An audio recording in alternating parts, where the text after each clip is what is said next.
You are listening to Claret and Blue, an Aston Villa podcast brought to you by Birmingham Live. Hello, welcome back to the Claret and Blue podcast. My name is Dan Rowlinson. I'm joined by Matt Kendrick this morning. Matt, how are you? It's been a while, hasn't it, since we've done one of these together? I think you sound like you've never met me before. Had a week off, haven't I? Jubilee week. That's why. Okay, yeah. But did you enjoy the Jubilee? Should we talk about that first? I think it happened. It must have happened outside my window, so I just sat around watching Netflix as per. So, well done, Queenie, and all that. To be fair, the element of being a royalist and pride in your nation will probably bleed into today's subject a little bit. So, I love a little segue there. Yeah, this is almost a little bit of an experimental podcast, really, and kind of wanted to discuss the future of where we take the podcast into the next year or so to an extent as well. I think I'm right in saying this will be our third full season that we're covering on the podcast. I kind of feel like we could be doing a little bit more with it now, is my feeling. Do you agree or disagree? All on here just to slag off our baby. No, not at all. It's progressing it. They're growing up now, aren't they, the baby? What more can we teach them? What more can we do with the podcast platform? That's my thinking.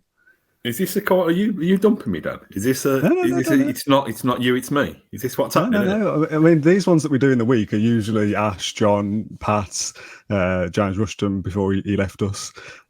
He's not dead. I'll keep saying when he leaves us, and it kind of makes out like he's died. He isn't died. He's just moved on.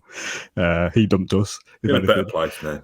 Exactly, yeah. But we normally do the post-match chats, but I kind of want to use your knowledge to big you up a bit and your experience as a journalist to discuss other things away from just a match day.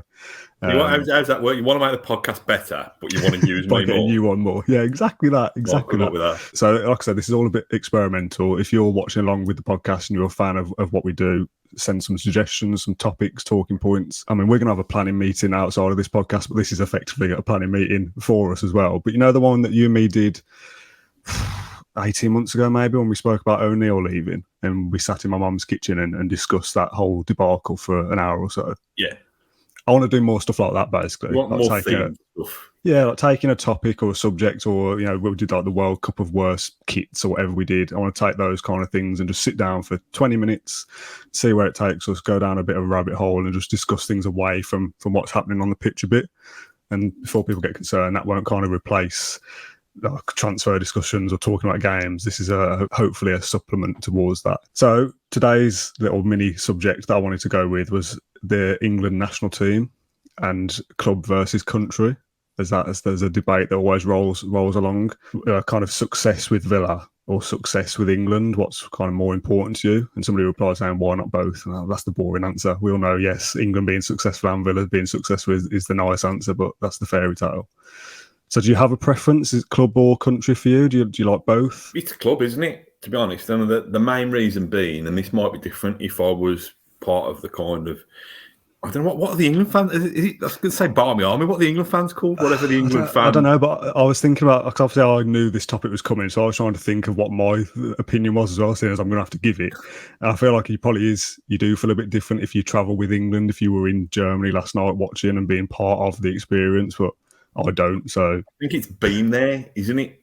And this is not me supposed to kind of do down people who can't get to Villa Park, either because they live miles away, continents away, or are kind of priced out of it, or whatever other commitments. But to me, one of the beauties of live sport is actually being there and witnessing it through your own eyes, not through a screen. And I've never had that with England. Have you been to England games? I've seen England at Wembley as a fan a couple of times, even at the old Wembley. And I've covered England matches, at Wembley as well as a reporter. But I've never seen England outside of this, play outside of this country. And I've never really, my son's of an age now. He's 14, and he said, "Dad, can we go to one of the future World Cups and stuff like this?" And it seems nice in principle, but to get to get access to those tickets and to go through the slog of, the warm up, the friendlies, the kind of conference league and all that kind of thing.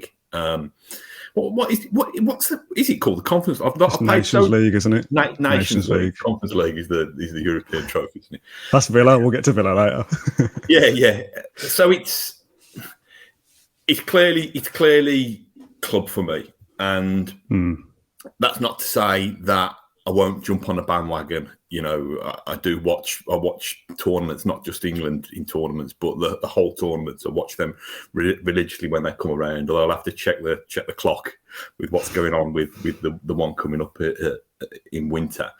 But I think it's that would be my main argument. Not because I'm not patriotic, not because I don't want the nation and our sporting representatives to do well, but just because my chances of being there to witness it through my own eyes are going to be vastly improved if it's Aston Villa.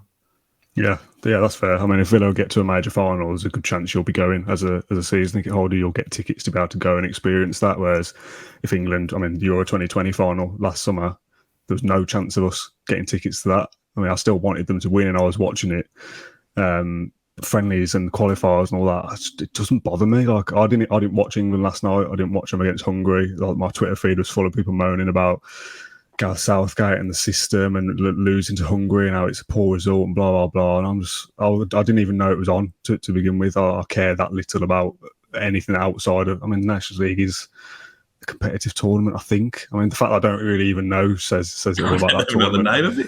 Yeah, I mean, Euros and World Cup are the important ones. I'll watch all of that, and like you, I'll watch the tournament. I'll watch almost every game if I'm available to watch it. And I'm invested in the tournament itself and who goes all the way rather than just England. Although obviously I'm supporting England, but the qualifiers and especially the friendlies, I couldn't give anything for the friendlies at all. I'm not interested. The poll I put out earlier, I only ran it for an hour. It's got 400 votes. What's more important to you, a successful Villa side or a successful England side? 98% of the vote went for Villa over England. And then, like I said, there was a couple of tweets saying, why not both? Well, they're both equal to me, England and Villa. I didn't watch it last night. I don't really care about Gareth Southgate's selections. I'm only really invested, again, if there's a Villa element to it. Like I'm buzzing for Cameron Archer scoring for the under-21s, which that's pretty nothing this, isn't it, really, the under-21 level of England. But that's a Villa player. It's a Villa player doing something. The Euros was carried by this Jack Grealish narrative, will he, won't he, should he start? That was kind of exciting to be a part of our representative at the time, kind of being the poster boy for should be in there controlling games. Tyrone Mings wasn't in this England squad, so Ollie Watkins wasn't in it. So I'm not really that bothered because there's no angle for me to get invested. Yeah, I mean, it's not a kind of anti-international football thing. It's not like these are kind of many Liverpool fans aren't there say Scout's not English, and we saw what happened. And booed abide with me or whatever it was the other week. It's not that way. I think I don't know. It's been a weird relationship with Aston Villa and England. Obviously, I don't know what the number is now. It must be about 80, is it? Or something like that. How many England internationals Villa have provided? It's one of the most, isn't it, I think? We were kind of market leaders in that for a while. I'm not sure whether that's still the case. But it always has, I don't know, perhaps it's maybe the chip on my shoulder as a cynical Villa fan, but we clamour for our players to get into the England squad. They get in the England squad and then they get into a nice kind of limousine, chauffeur-driven Mercedes with blacked-out windows somewhere up the M6 to the northwest, and we lose them. So what's in it for us? Okay, it gives us a source of pride, but if it's putting our best players, making them vulnerable to leaving us, I don't see really too much of an upside. I mean, what I will do, I'll caveat by saying when David Platt scored against Belgium with that swivel and volley from Gascoigne's free kick back in 1990, that was just one of the kind of best moments ever, really. Probably because I was a lot younger, and I think I was on it was a semi-final. I was on a camping trip with school, but I think there are moments of pride that come with it, but I don't know what's the vibe like in the comments on air. People again, all the comments on Facebook Live are marrying up with my Twitter feed 100%. With you, lads, says Bruce. Matt Smith says, don't really care about England. Well, Gonzo is in charge, which I assume is a reference to Gareth Southgate's big nose. And I have no big nose slander on this podcast. Villa all day long, says Dave. Matt Smith says he was at Wembley for England Albania and the atmosphere was great. But nothing compares to being at Villa Park, Villa versus Derby in the playoff final, etc. Club comes first. Yeah, it's that emotional connection, isn't it? I think. I mean, if you've got if you're one of the big hitters of, I don't know who's got the most, Man City maybe or Liverpool, and you've got 5 or 6 of your club players playing for England as well, I imagine that kind of carries it for you a little bit more.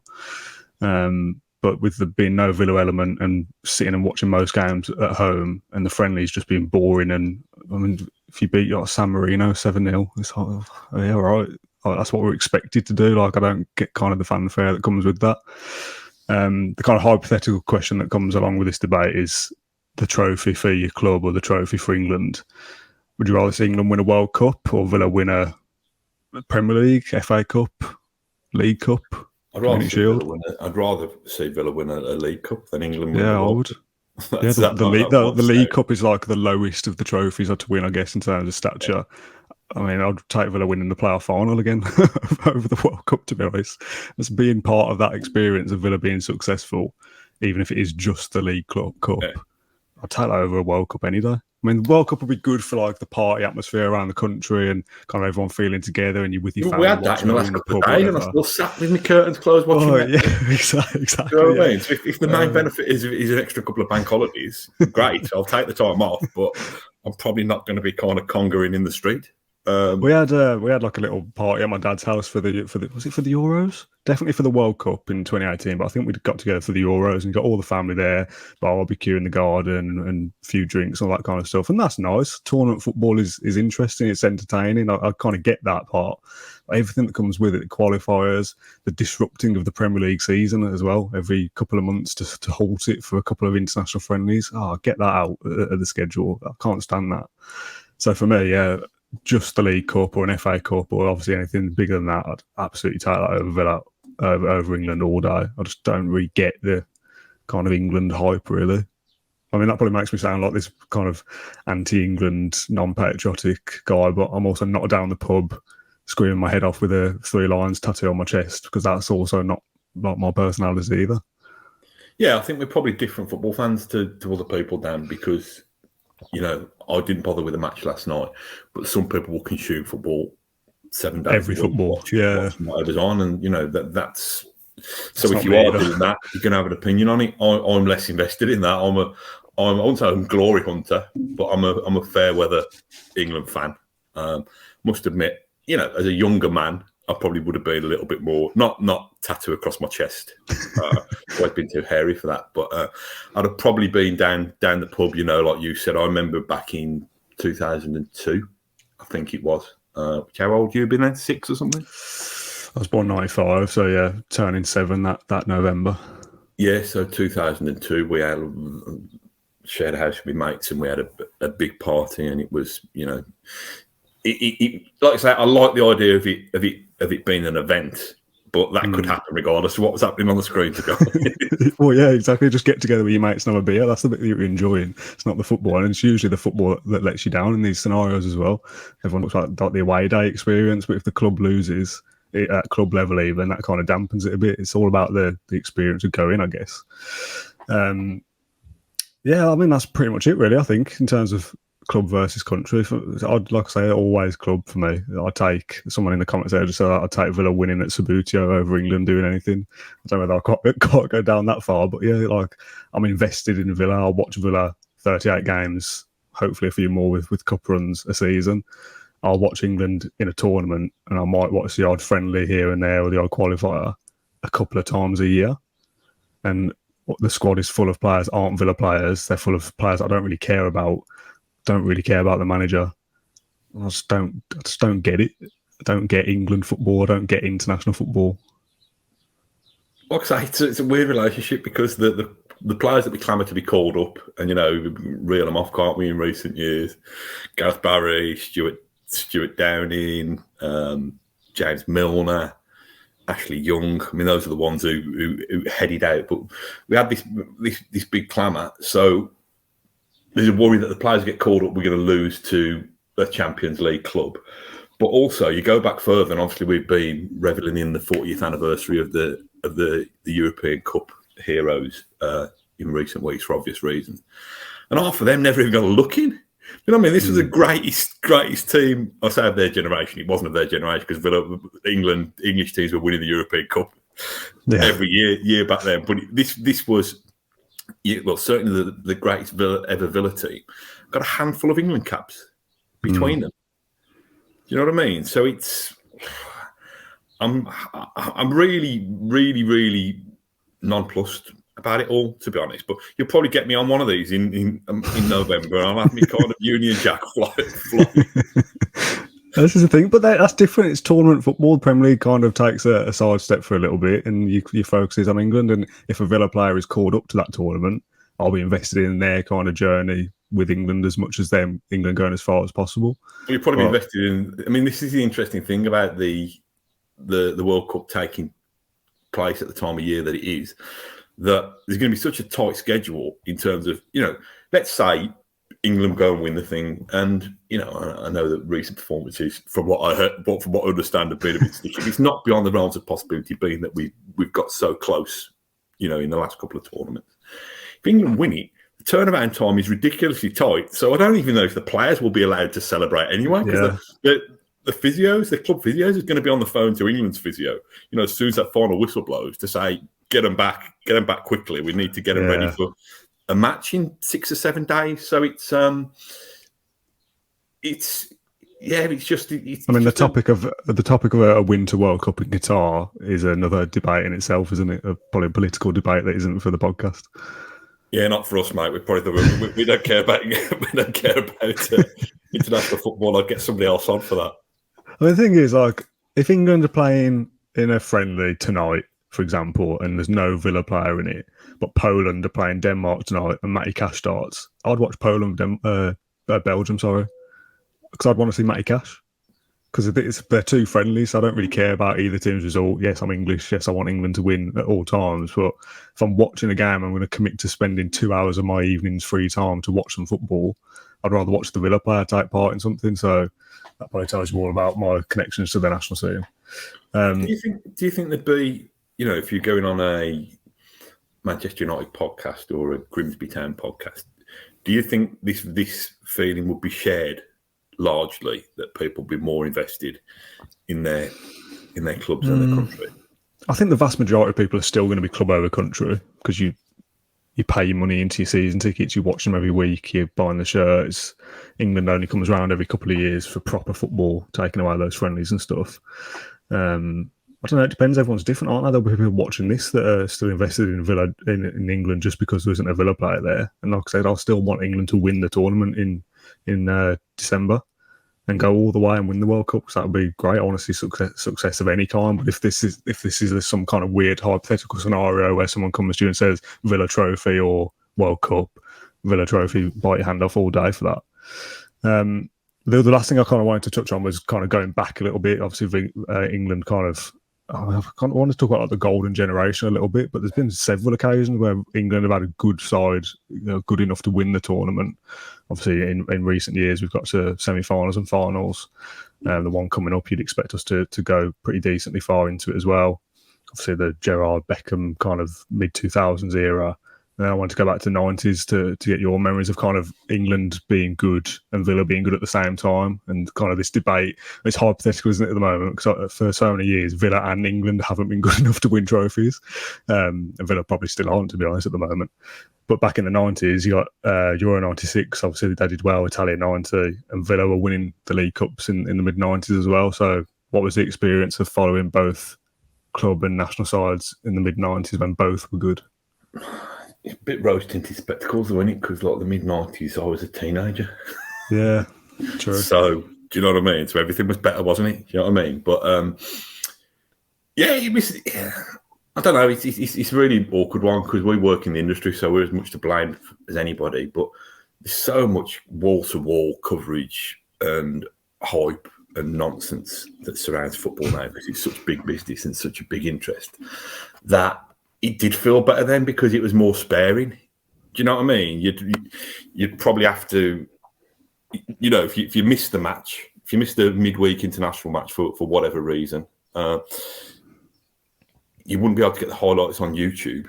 You'd have to tape them. You'd have to tape them from Sports Night or something like that. And it's I don't know. I just think we're probably so spoilt now. That's probably why we become blasé to things, without sounding like a really, really old man that I am. you only see televised football really perhaps once a week. Back then, you might see something on a Sunday. So it would be appointment to view. You'd sit down and it'd be an event. But because you've got so many options and so many choices now, some people love that because, they just want to consume as much as they possibly can. Me, it might be a bit of a busman's holiday sometimes if you think, I've had a long day at work and then I'm going to sit and watch some more football. Probably go and read a book and stuff. Where am I going with this? What was your question? That is kind of the point to end it, isn't it? Because there's some people that will probably kind of laugh at the point that we're saying that this is work. You work in football, you work in journalism. That's a good job to have, and I agree with that. But yeah, if I spend 8 a.m. till 5 p.m. thinking about football and thinking about Villa and work stuff, and England kick off at 6 o'clock in a friendly, I'm going to go sit down and watch England play in a friendly and be consumed by Villa. By football. I do kind of need to switch off a little bit from that as well. So, but for other people, watching football is the release from work, isn't it? Yeah, in terms of the 90s, it was brilliant. And like I said, I think it might be nostalgia talking quite a lot because, some of the kids, shall we say, who have been kind of out with the mates and celebrating England getting to final and semi-final of the last two tournaments, in 20 years' time, if England haven't won anything by then, they might look back on the last couple of years as fondly as I look back on 96 and stuff like that. But it was, it was great. You got the kind of maverick in Paul Gascoigne, who was kind of, really kind of, just stating the obvious, but football's entertainer and the circus that surrounded him on an international level, and a really good team around him. And then Villa were winning things. So what's not to like about that? England looked like they were challenging, and Villa looked like they were challenging. Now we're not quite in the same place at the moment, but we have got an international team now who looks like they're capable of challenging. And with the way Villa burst out the blocks trying to bolster the squad so far this summer, it looks like we've got a Villa team at least with the intention to challenge. So, do you know what I mean?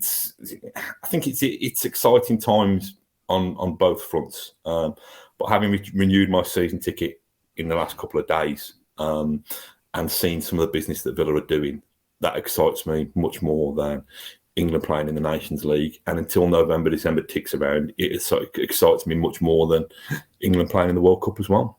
Yeah, I agree. I don't know when the next time England play. I assume there's another Nations League game coming up or friendly or something. But I know exactly when Villa are back in pre-season against Warsaw on the 9th of July, 12 o'clock kickoff. I'll be waiting to sit down and watch that during that afternoon and see maybe a glimpse of Kamara playing and what the new kit looks like and Gerrard on the touchline. I'm already looking forward to Villa being back in pre-season rather than watching England in some poxy made-up tournament. Yeah, but if you're probably England's social media editor, you probably have a better idea of when we're... Good point. Fair enough. Those games were.